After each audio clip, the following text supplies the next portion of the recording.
Well, good morning, everyone. My name is Jason Perocho. I'm the Senior Vice President of Marketing here at Amperity, and I'm excited to welcome you to today's keynote, Win the AI Revolution with Better Data. Now, before we begin the keynote, I'd like to take a step back and remind you of a promise that our CEO, Barry Padgett, made on this stage exactly 1 year ago today.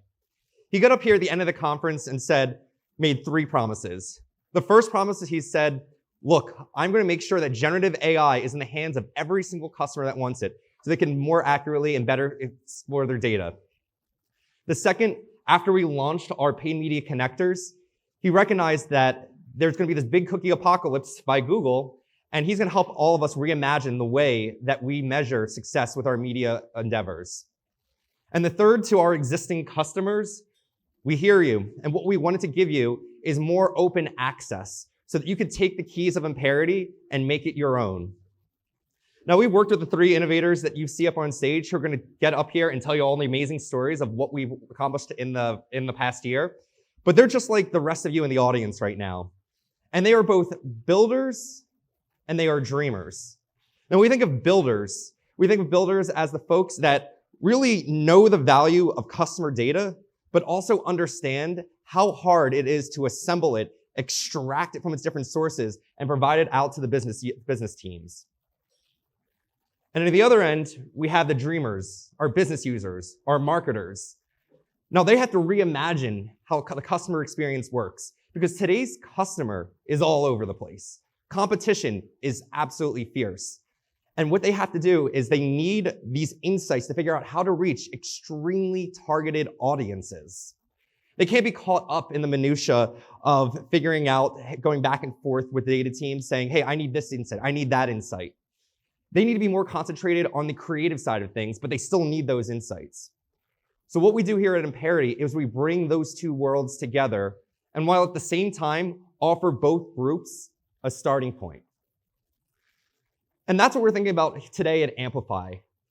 We want to make this conference extremely pragmatic and allow you to walk away with actionable items that you're going to go take back to your organizations to go start transforming the way that you manage customer data tomorrow.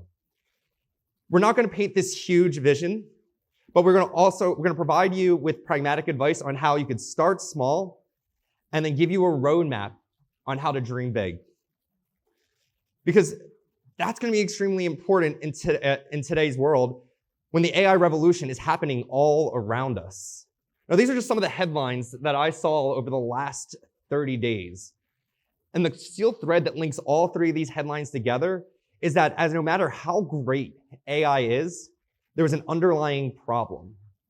And the problem is data quality.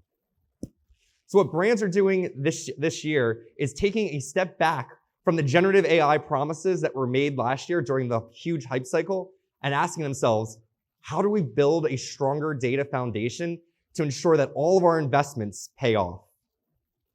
In fact, fixing the customer data problem is the #1 priority of most CIOs today. So the question that we should be asking ourselves is not, what is my AI strategy? The question that we should be asking ourselves is, what is our data and AI strategy? Now, I know of no better person to answer this specific question than our CTO and co-founder, Derek Slager, who's been thinking about this. So please join me and welcome Derek.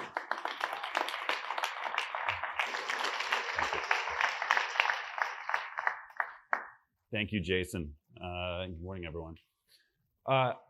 We've been at this data and AI thing for a while. And I think, data and AI might be top of mind for the entire industry in this moment. But 8 years ago, we founded Amperity with a mission to bring data and AI together, to help every brand turn complex customer data into business value, right? And if you think about that mission statement in the context of data and AI, not too difficult to draw a line. It's no accident.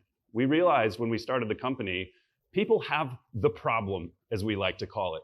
People want to have an accurate data foundation to power everything that they're doing in their business, and they don't have it, and that's stupid. And the status quo wasn't working, and so we brought AI to the party 8 years ago, and we've continued to innovate up to and including our most recent launch earlier this year of Amp.AI, which composes together a lot of our data and AI innovations since the founding of the company.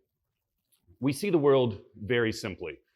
We think to take advantage of the data and AI era today in 2024, just as true as it was in 2016 when we founded the company, you have to build a trusted data foundation. Data foundation, data foundation, data foundation. This is a phrase that keeps coming up. In the early days of Amperity, our first few customers, I would ask them, I was like, hey, how would you describe Amperity? I was doing that selfishly because I was trying to figure out what to put on the website. And data foundation has always been that number one phrase that comes up when I talk to customers. Most recently this morning in a conversation with Kim from M&T Bank, data foundation. And in some sense, that seems so obvious, it's almost not even worth saying. Like, yeah, of course. Like, of course you should build a data foundation before you do all of this other stuff. But I look out at the market, I look out at the industry, I look out at customers. Clearly, it's not as obvious as I think it is, because most people don't have that data foundation today, and vendors aren't really trying to build that data foundation for them. So as obvious as it seems to us, it also feels like it's a pretty unique belief. And good news, if you're in this room, you probably believe this. So, welcome to the party. We're gonna talk over the course of this keynote about 3 kind of tangible, actionable things that you can do to leverage this moment, this convergence of data and AI. We're gonna tell you how you can embrace lakehouse architecture. We're gonna tell you how you can increase data quality and access. Turns out if you have a data foundation, you probably wanna go and look inside and use that data. And then we'll talk about how to send timely, high quality signals. And we're gonna start by talking about lakehouse. So lakehouse, this might be a new term for some of you who spend less time in nerdy circles than I do. And it's okay, you don't have to understand at a deep level what a lakehouse is. But I would encourage you to remember this word, because I think you're gonna hear a lot about lakehouse, not just through Amperity, but through the whole industry as we continue to kind of march down this data and AI path. And in the AI era, lakehouses you can think of as kind of the next wave of data warehouse. And one of the key components of a lakehouse architecture is this notion of open data sharing, right? It's a modern way to be able to have connectivity between systems that all share this lakehouse architecture. And it allows you to share data in a seamless way. It's very easy to use, but also is secure, governed, and performant. And so even if lakehouse is a new term to you, as you can see, analytics decision makers have data sharing on their mind, and by extension, they have lakehouse on their mind. So again, you'll be hearing a lot more about this as we move ahead. And it's our belief that for a CDP to be viable in this data and AI era, a CDP really needs to embrace the lakehouse architecture. And so quick history lesson, right? If we go back to the beginning of CDP, 8, 9, 10 years ago, depending on how you define it, you had one choice, right? It was a packaged CDP. Some vendor built a whole boatload of capabilities, put it in their box. They chose the architecture. You were sort of subject to how they were gonna do things, and it worked, but it was a bit of a black box, right? And the world has changed a lot in the past handful of years. The data warehouse, in particular, the cloud data warehouse, has risen in prominence. And many people who've been building out their kind of modern data stacks, a bunch of different phrases for that, have kind of put the cloud data warehouse in the center of their architecture. And that's led to sort of the rise of this notion of a composable CDP, where we're saying, hey, look, our primary goal is to put our architecture in the center of this thing, and then we'll put a bunch of modules around it. The problem there is, even if you got the architecture right, it's kind of on you to bolt all these modules together. And there's a much bigger problem, which is that these are all assuming that they can only run on a cloud data warehouse, which means they can only solve problems that you can express in SQL. And so there's no path from writing SQL queries to solving really interesting problems with AI. So these end up being kind of architecturally interesting, but toys through the lens of enterprise. And so we believe that it's time for there to be a new kind of CDP. And we made you a video. My esteemed colleague, Derek, will talk about that now. So it's your job to turn customer data into business value, but it's not going how you planned. You've got a data warehouse or maybe a lakehouse, and you have all the usual tools connected to it: ETL, analytics, reverse ETL, personalization, and more. your ideal tech stack, until it starts to break down, because your composable architecture was a lot harder and more expensive to set up and maintain than you were promised. Your data teams spend tons of time and money integrating data back and forth between the warehouse and the other tools and platforms, not to mention modeling it for different business needs. Oh, and don't forget unifying it so the data is actually accurate. It's time to stop struggling with data quality and integrations. Amperity makes it easy. Amperity is the world's first CDP that freely shares customer data with any lakehouse or warehouse. With AI-powered identity resolution that saves hundreds of hours of profile maintenance and pre-built data enrichments that can easily be customized for your business. Through native lakehouse and warehouse connections, Amperity Bridge gives you direct access to live data without replication, letting you securely send data anywhere your business needs. You'll be saving time, money, and making your life easier.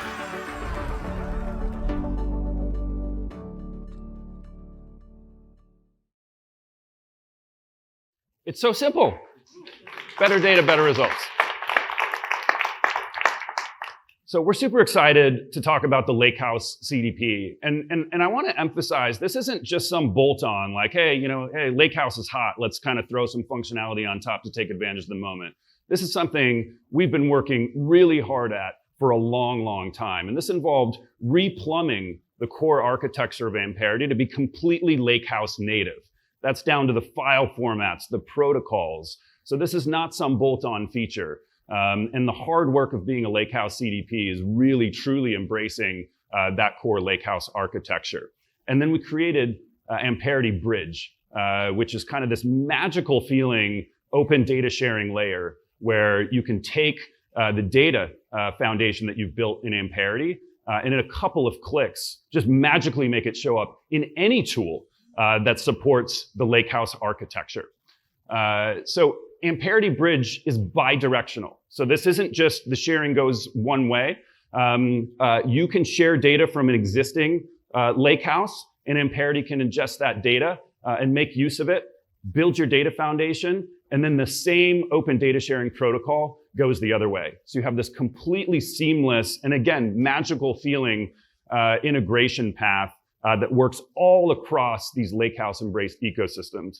This is working today. It's live. It's in production. It's available for people using Databricks and Delta sharing. And we're working very closely with our product and engineering partners at Snowflake to build out the same capabilities. And those will be coming in the next few months. So we're really excited about this. I think the best way to explain why it's magical is to show it to you. So I'm going to invite my colleague Daniel on stage from the product team to show you Bridge in action.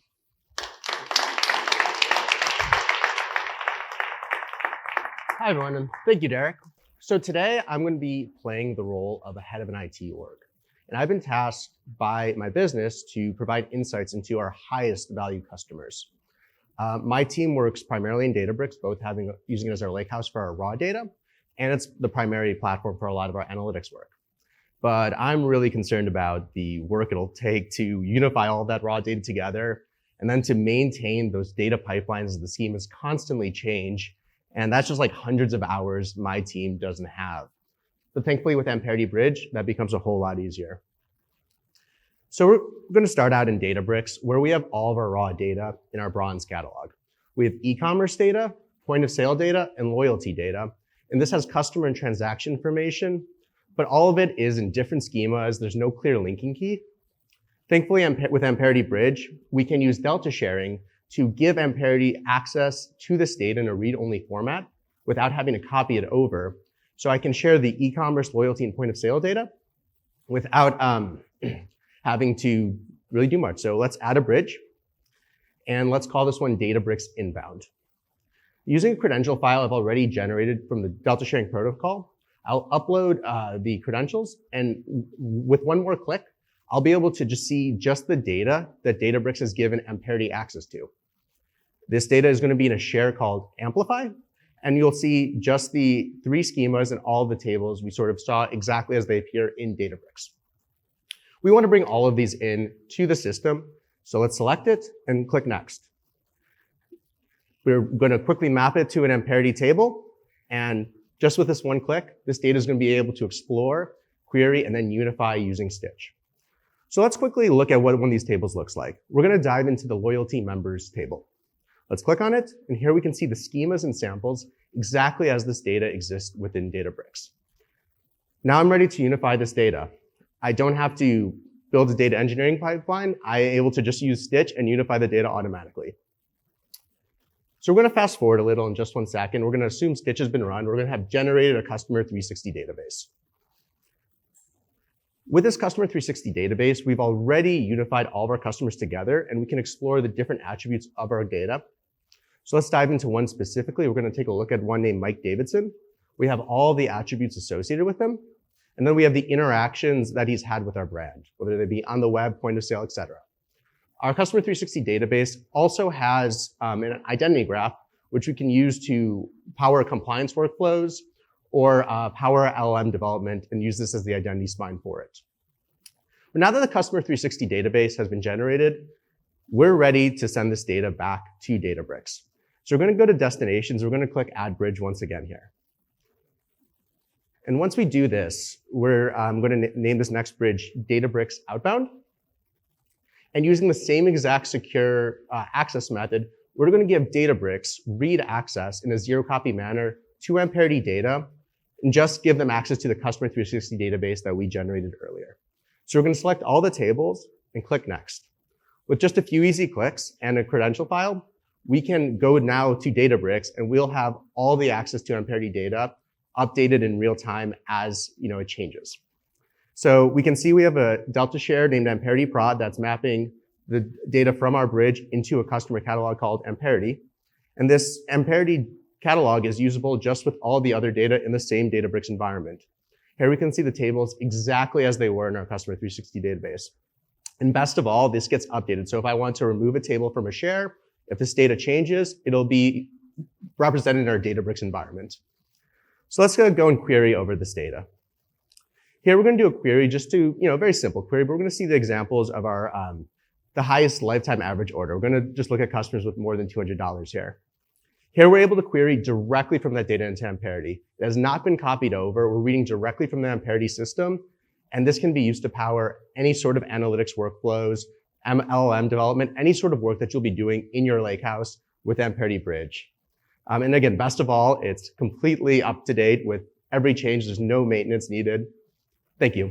And up next, we have thank you. Up next, we have Caleb Benningfield, our head of Lakehouse Strategy, to do a customer interview. Thank you. Hey, everybody. All right. Thank you very much. I'm so excited about that. Give it up again for Daniel. I'd like to bring to the stage one of my favorite people, very special guy, Mr. John Francis.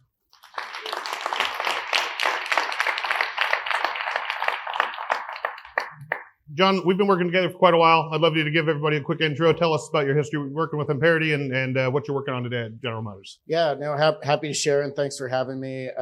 Longtime data and analytics leader, a lot of different organizations, mostly in the Northwest, Amazon, Microsoft, T-Mobile, more recently Starbucks. I ran out of companies to work for in the Northwest, so I've moved east now, and I'm currently at General Motors, and I've been there for about 2 years. I was an Amperity customer at Starbucks. I believe we were the third customer, if that's correct. And then now at GM, we just signed an agreement and doing some great work together. Yeah, it's been a great partnership. It's been cool to see sort of you grow over time here. Tell everybody a little bit about the problems that you were faced with when you joined GM. Yeah, well, there's a long list, but as it relates to where Amperity can help us and is helping us is really, as we think about unification of customer data. GM, as you all know, builds amazing vehicles, and we joke we're really good at bending metal. And we're a product company, but we're not a customer company. And what that's translated to, a 115-year-old company, we have hundreds of disparate systems that capture customer information. And the thing that we really struggled with then is how do you actually synthesize it together? A key part of that strategy has been a deterministic identifier but there's still a long tail on a lot of sources that you can't implement that point of integration. So really, the AI through Amperity and the identity resolution has been a huge lock for us to start to integrate that data in a meaningful way.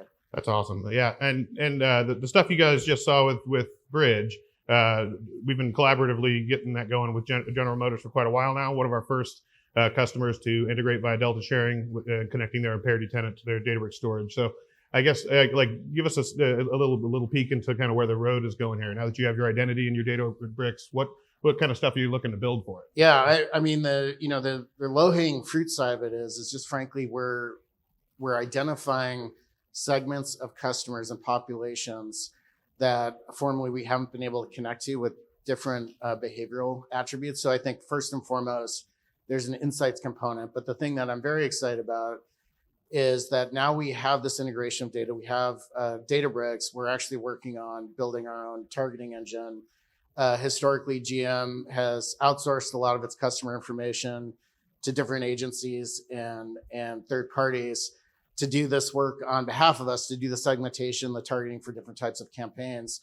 So we're actually, because of the foundation that we built, not only with Amperity, but then Databricks, we now have the capabilities within Databricks to start to build out this AI engine that's going to allow us to own a lot of our first party marketing decisions and a lot of the algorithms that have been really black box through other partners right now. So I'm super excited about it. It's something that I have a fair amount of experience in from other organizations, something I was told was never really possible at an OEM. So I think, we've got our work cut out for us, but it's also just a huge opportunity. And you may have also seen in the news, GM, there's been some issues with data sharing. Well, I actually argue that because of this relationship with Amperity, because of what we're trying to build from a first party perspective, we're really honoring our customers' data in a different way now, that not letting it leave our firewall. So super excited about that. Awesome. Yeah. No, I mean, and I guess the one thing that stuck in my head there, do you guys do AI engine jokes differently at General Motors? We do. Yeah. Okay. Yeah. It's important. Well, thank you very much. Brief intro. Feel free to check out my later session. We're going to do a deeper dive into Amperity Bridge. Thank you very much, John Francis, for spending time together. And I'm going to bring on Ava, who's an amazing marketer, who's going to talk a little bit about our AI work.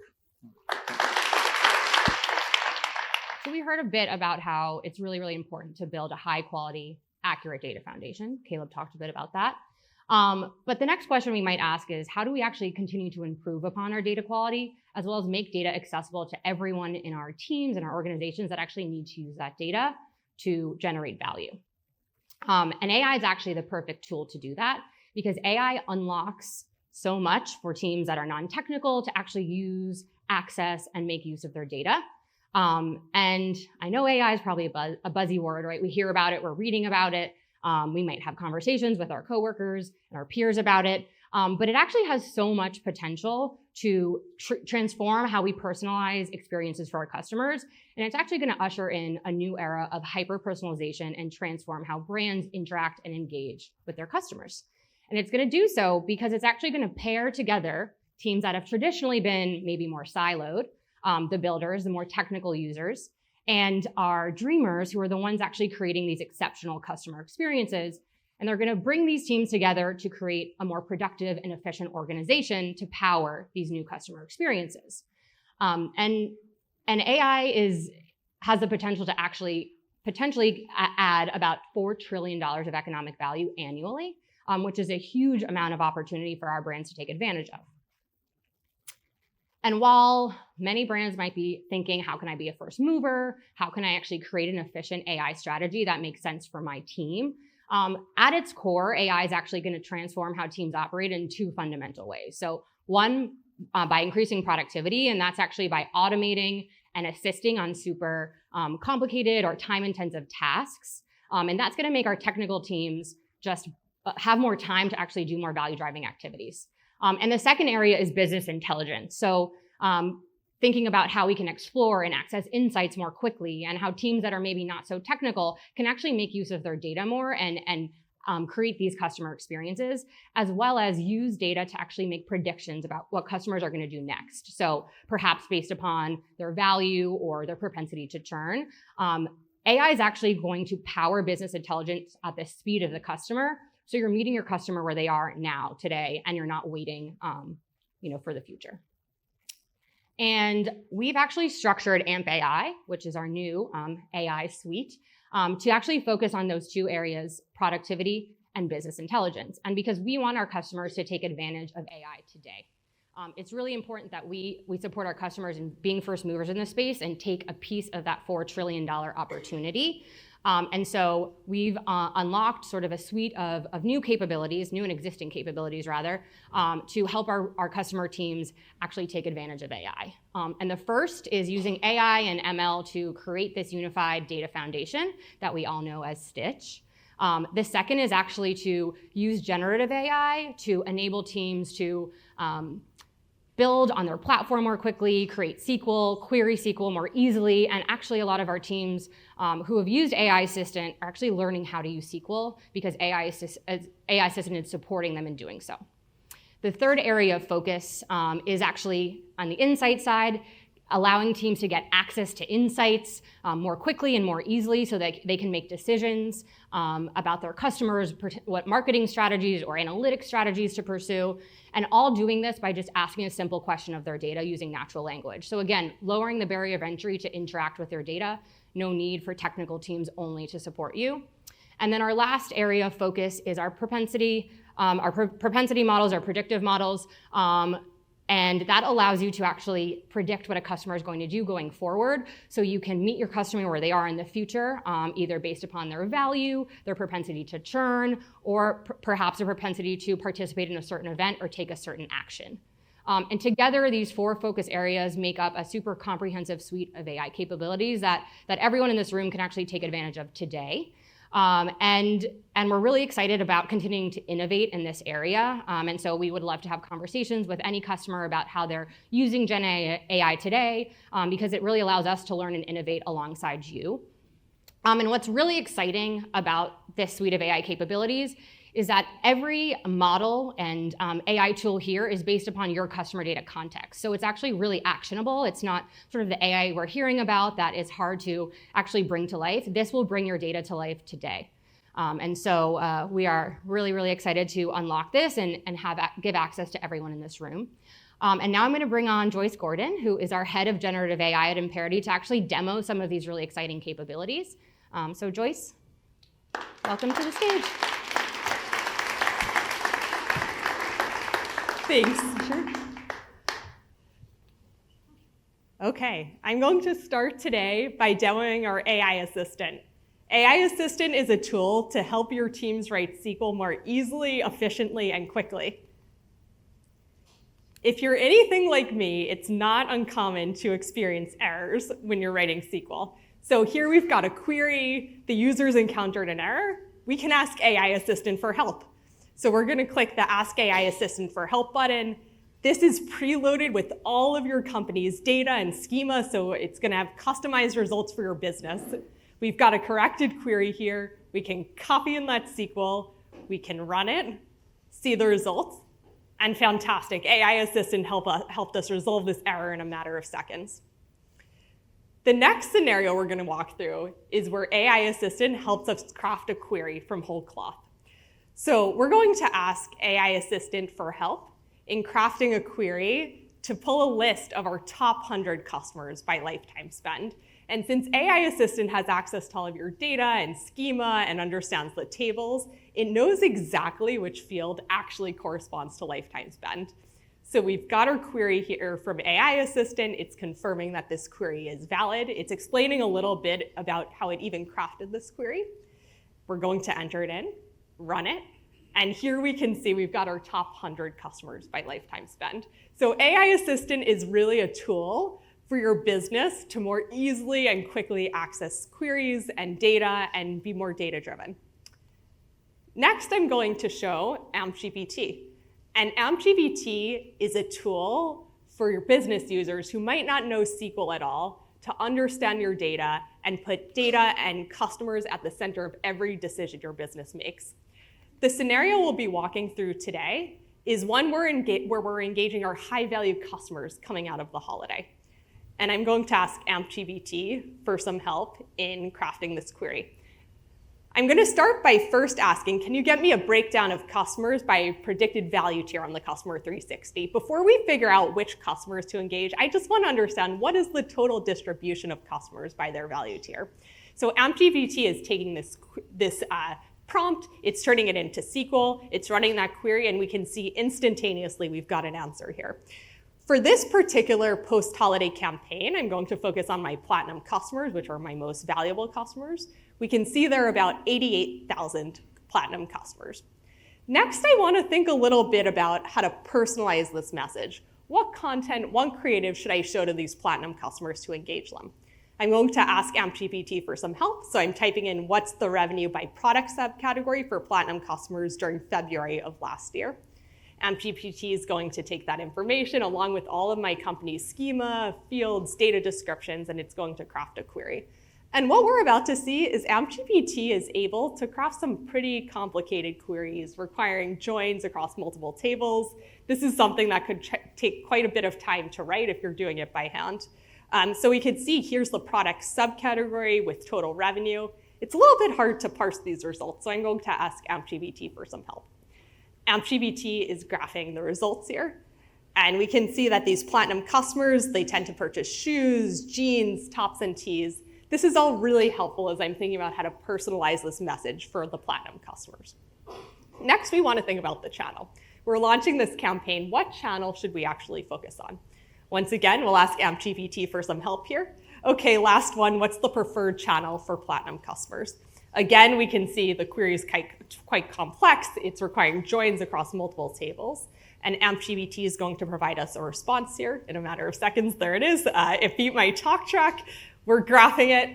And we can see from the graph here that these platinum customers tend to be most engaged on paid social, followed by SMS and email. So if we have limited resources and we're launching this campaign, we'll probably start with paid social and then reach out on SMS and email if we've got enough resources. Okay, that brings us to the end of the demo today. Always helpful to see a demo, but nothing like hearing from a real customer. So I'm very excited to bring out on stage Ava, along with the incredible Zainab Surya from Bobbit.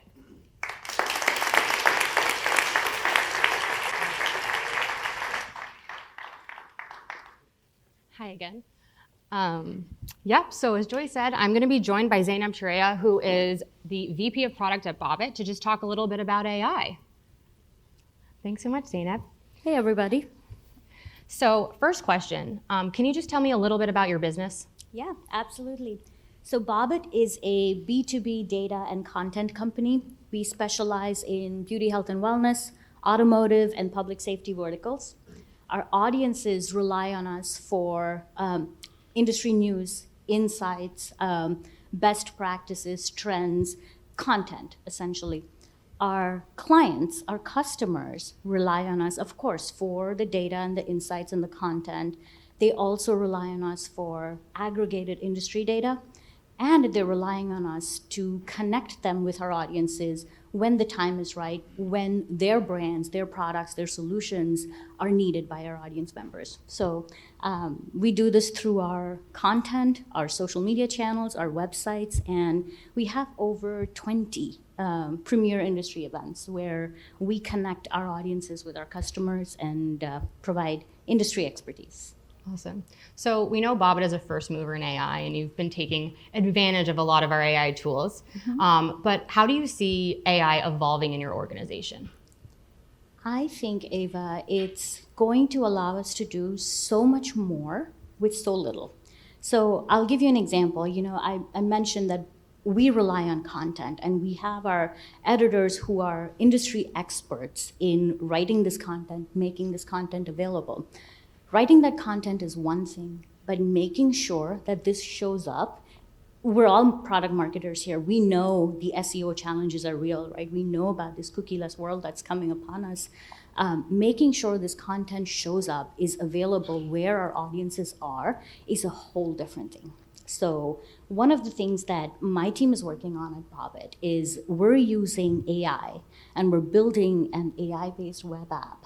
What it does is, as the editors are creating this content and they're writing content, this AI agent is connected to our databases. Its universe is our content. And it's automatically adding related content, links to whatever our editor is writing about, right? ChatGPT on its own can't do that because it's not connected to our databases. But the AI agent that we're building, leveraging ChatGPT, can. So that's iteration 1. But now let's think about iteration 2. What if these links, this related content, was dynamic? What if this AI agent was able to constantly monitor the industry trends, constantly monitor what's going on, and update these links in real time based on what the need of the current moment is, what's currently resonating with our audiences? So that's iteration 2. And then can we take it even one step further? Because now we have this really killer first-party database using Amperity that tells us what is the content that our audiences are engaging with most? What are they looking for most? What if there's this AI agent that now is looking at who's actually reading this content, and maybe it's these links, maybe it's this related content that's more relevant here. So that's the Bobbit product roadmap where, as far as AI is concerned. Awesome. And so we know that there's some org sort of change required to adopt AI, but what do you foresee some of the challenges might be in AI adoption within your organization? Yeah, so as adults, have we ever tried to learn a new language? That's hard. That's really, really hard. So I think that the biggest challenge here is going to be communication, right? Now I can talk about it at length, but I'll give you an example of, I dealt with this just a couple weeks ago. I was working with one of my stakeholders, and, he's telling me about this real important need. There's a gap in our systems, in our tech stack that we need to fill because it's impacting our marketing. And, I've been doing product for many, many years. I think I'm really good at figuring out, okay, this is what the problem is. But I'm like, what? What are you talking about? Like, I was not getting it. So I pull one of the tricks we all product managers have in our back pocket, right? Look, it's a really busy time. I'm mid-sprint. Can you possibly write this down for me? It's just going to save me some time. I can copy it. I can put it in my requirements, and we'll prioritize it, right? That was not the case. I actually wasn't understanding what the problem was, and I wanted to have him write it down. So, okay, the next day in my mailbox, I have a user story. There's jobs to be done. There's acceptance criteria. And I said, you didn't write this. This sounds like ChatGPT. And unfortunately for me, it was still, for lack of a better word, was garbage. I didn't know what the problem is. What am I needing to solve? So I've pivoted now. I've moved to human communication and went back, had a few more conversations. I finally have an aha moment. Now I know what I need to solve. Yes, this is a big deal. I need to solve this really quickly. Now, I go to ChatGPT, and I like to believe I'm AI fluent, right? I go to ChatGPT, and I write the prompt. On this website, when this event happens, I need this button to do this transformation and pass this data to that third-party system. How can I do that? It said, if you're on Squarespace, you can use this and put in a custom code. Can you give me that code? Here's the code. Copy, paste, done in 5 minutes. What was the difference? It was the same AI model that couldn't articulate the problem, but it provided a killer solution in no time. The difference was AI fluency. I knew how to talk to it when my stakeholder did not. And I think that it is so new that our biggest challenge is going to be kind of guiding our users as we onboard them to learn this new language, to learn how to communicate. And I think we're going to start seeing this on LinkedIn. There's going to be under languages spoken, AI fluent. That's going to start coming up. I should make that. I should. Yeah. Start the trend. Start the trend. But yeah. Awesome. Thanks so much, Zainab. Zainab's going to be back in a little bit later this morning to actually talk more about AI. So I'm really excited for that session. But now I'm going to introduce Peter Ibarra, who's our head of media solutions at Amperity, to talk a bit about how to bring these insights that AI generated and distribute them across media platforms. All right. Good morning, everyone. As Ava mentioned, Peter Ibarra, Head of Ad Tech Solutions here at Amperity.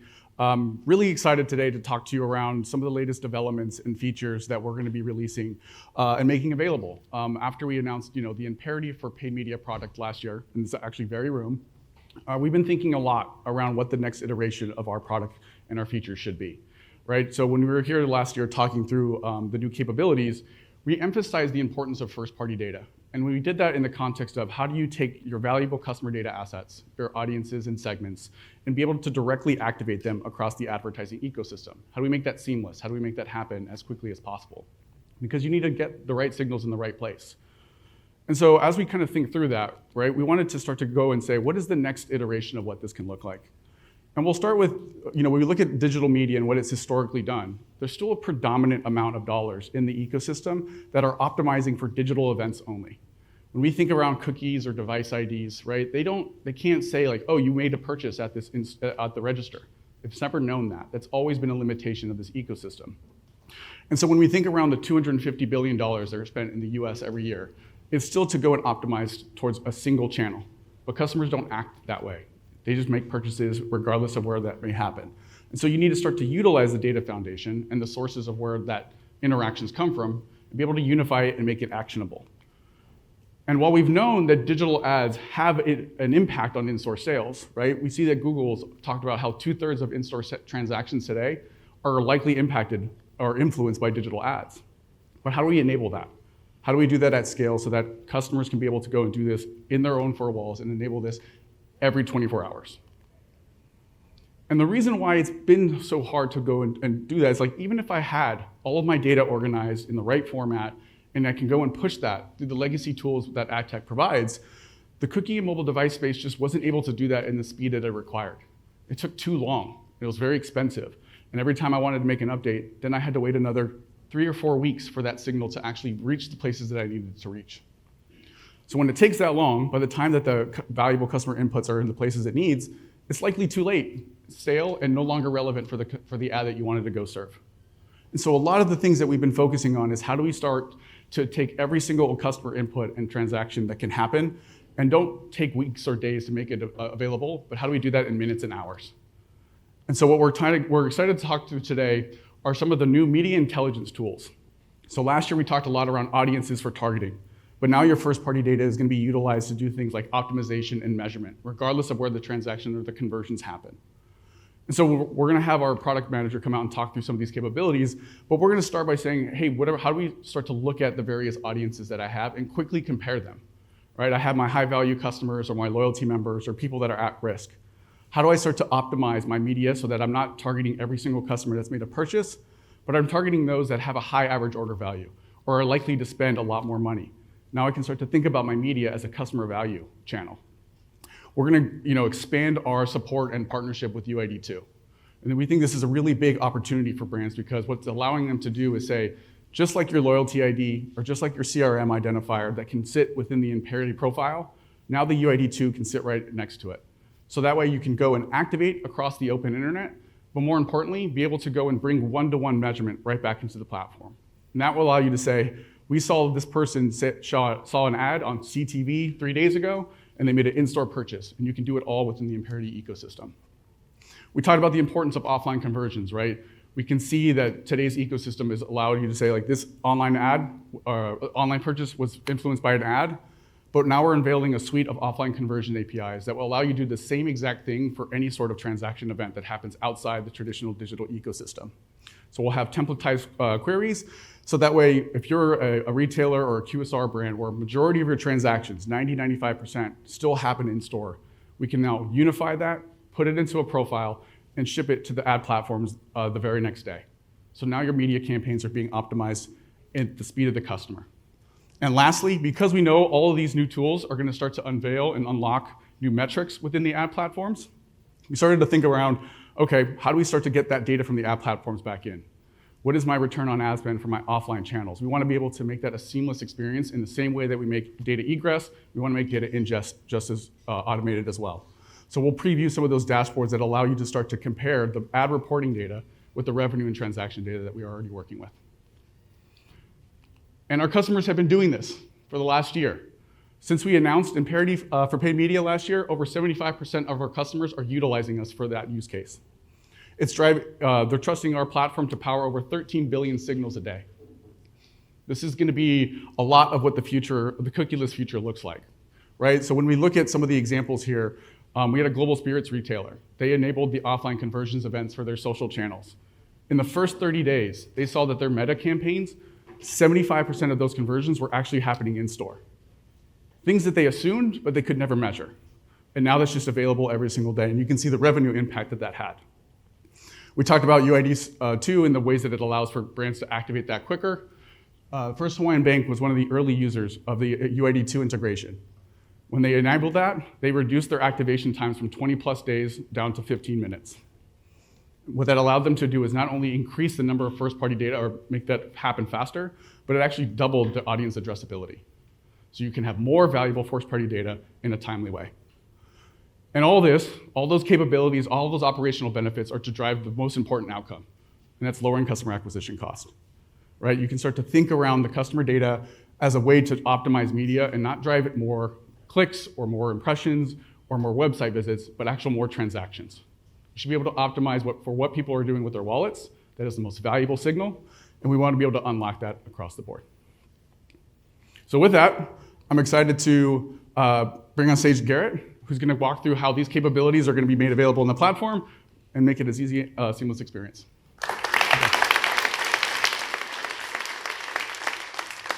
What's up, everybody? I'm Garrett. I'm a product manager here at Amperity, and I'm here to show you some new in-platform analytics features. Okay, so today we're going to pretend that I am a marketer at a brand. After Amplify last year, my company started investing heavily in paid media, and it went great. Our online sales are through the roof. Our online average order value is very high. However, our in-store purchases haven't followed suit. So today, we're going to go through and use some new features to try to increase our store average order value. I know specifically that my CMO is really interested in driving revenue in our brick and mortar locations. So we're going to utilize the analytics that are inside of our new reports portal to understand what's the current state of our business, and then we're going to use our Visual SQL editor to get started.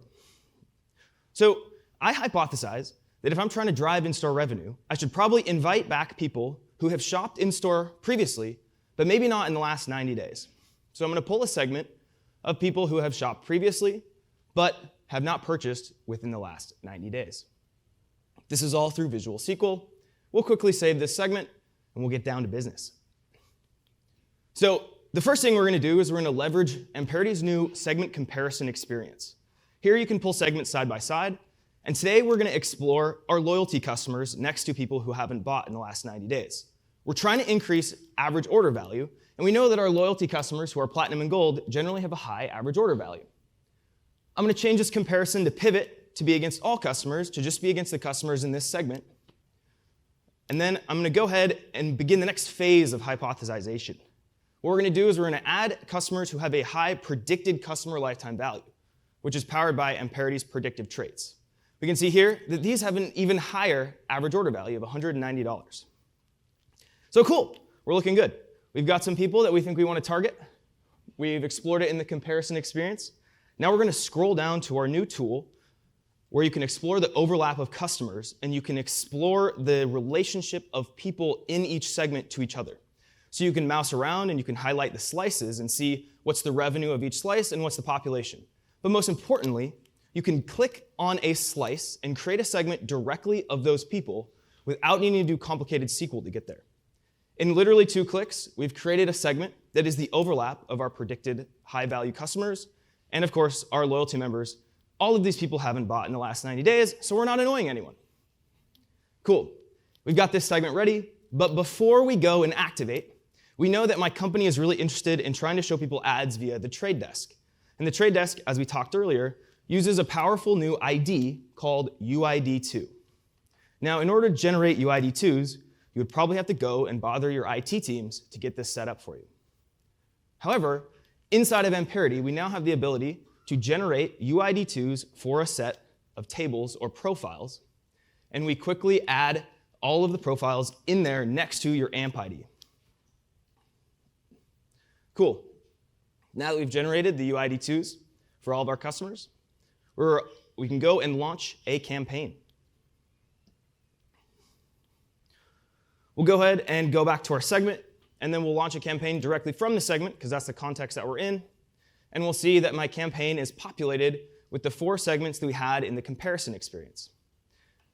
Each sub-audience relating to the segments, we'll go ahead and make sure we add the UID2 as an attribute in our campaign, because when you include UID2s in your campaign sends, you can use the Trade Desk Reds API, its conversion API, to understand which customers actually saw an ad. So you can do one-to-one measurement to understand the efficacy of your campaign. Cool. We'll save this up, we'll launch the campaign, and the last thing we have to do before we start measuring its success is we have to set up our offline conversions to the other ad platforms. So what we're going to do is we're going to come into our orchestrations, and we're going to make sure at the end of each week, we take all of our transaction data, and we're sending it to the ad platforms. The ad platforms will then tell us which ads are performing well, which are driving sales, blah, blah, blah, stuff like that. We'll come back into Amperity, and let's fast forward 3 weeks. And boom, we can see in our new reports portal paid media ad platform measurement that it's going very well. Our offline revenue trend is going up to the right, and our offline AOV is also trending up to the right. We can come down and explore the cross tab here, where we can actually see each channel broken out, and we can see that Criteo and the Trade Desk are driving a lot of revenue here, specifically in our offline AOV, which is what we wanted. And so I'm going to rebalance some of my campaign spend. I'm going to put more of dollars towards Criteo and the Trade Desk to make sure we're leveraging this success. I'll leave a couple bucks in the other places for coverage.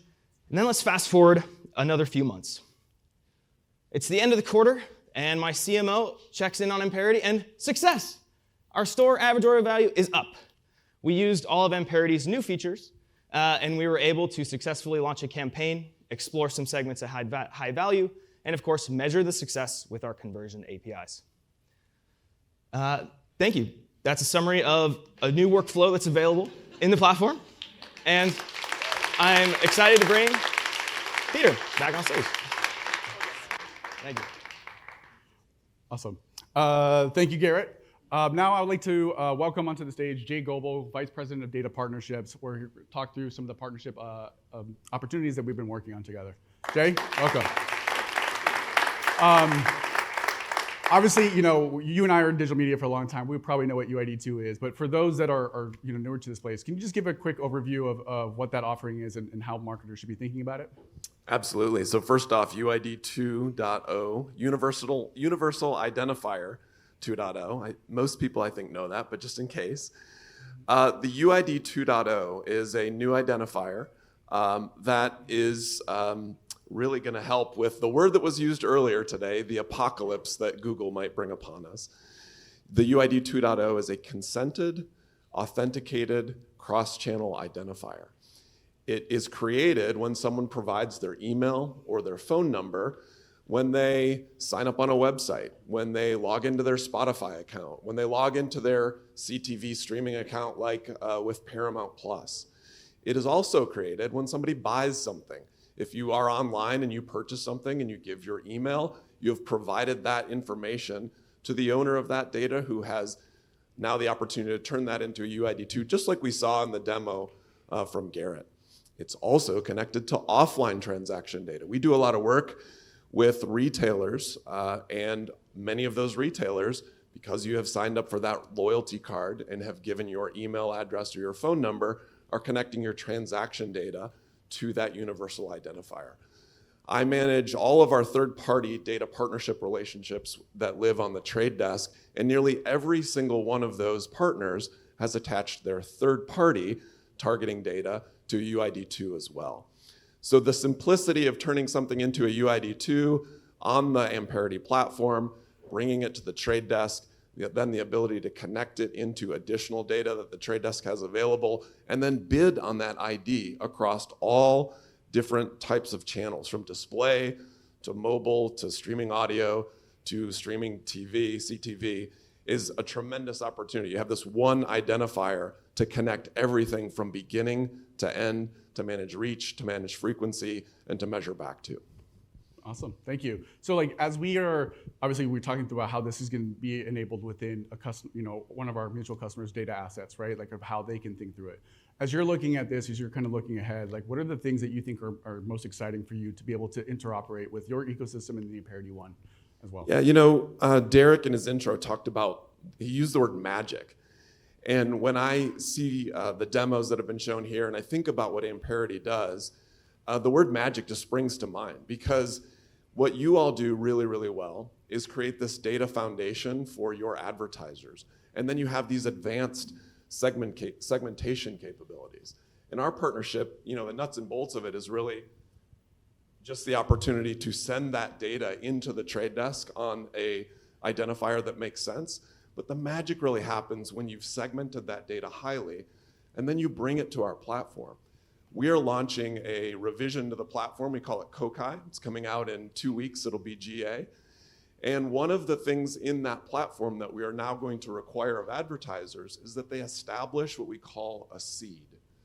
A seed is a highly concentrated representation of your converters, people who have bought something before, people who have clicked on something before, people who have registered at a website. And the thinking is that with that seed data, our platform can make much better decisions about segments that we might recommend to you for acquisition opportunities, inventory that we would buy, algorithmic decisioning. Because if we know something about converters, we can use that to make better decisions. So with the capabilities that you all have to be able to highly segment that data, it makes it just work so much better. That's where the magic starts to happen. Because we all know that converters are not created equally. You have some that buy every single day, every single week, your high value converters. Some only have bought once or twice. If you can bring us that high conversion data, it just makes it all work so much better, and that's where the magic happens. That's where I think we get really excited around the partnership here, right? Is you can start to think about media buying where not every impression is equal. You can start to think about it as a value-based approach, and I think that our ability to interoperate allows that to really just be unlocked at scale and automated in a way that we're really excited to see build out. Most definitely, and we've seen a lot of great success from advertisers already doing this, and we know that we can just do so much more of it. Absolutely, cool. Well, thank you, Jay. Obviously, Jay will be on a panel this afternoon with Paramount Plus, so please stop by and listen and hear about addressable TV and the UID and what the future of digital identity looks like. But again, thank you, Jay, and thanks, everybody. Thanks, everyone. All right, quick recap. So we've been busy. We've been busy over the last year, and we talked about a lot of things that you can do on top of a bunch of functionality that we've been building over the last year.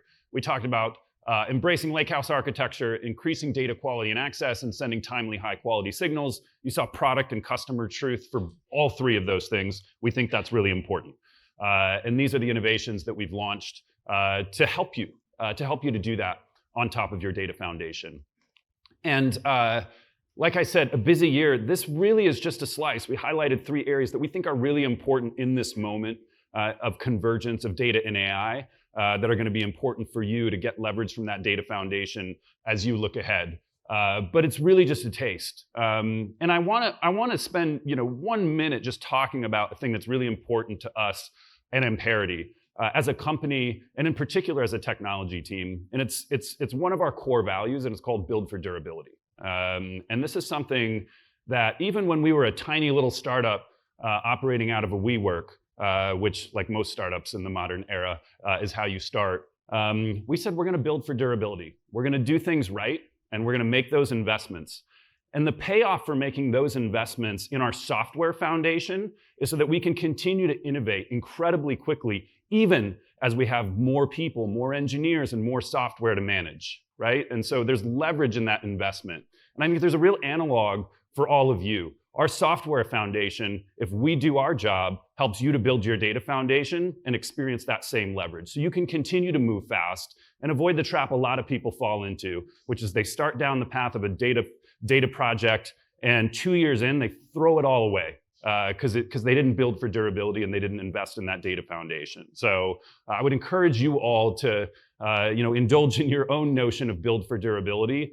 We've seen the value of that. It allows us to keep innovating for you. And I promise you, there's a lot more to come in the next year and in the years ahead. So thank you for being part of this journey. You motivate us all to keep innovating. and we're not going to stop anytime soon.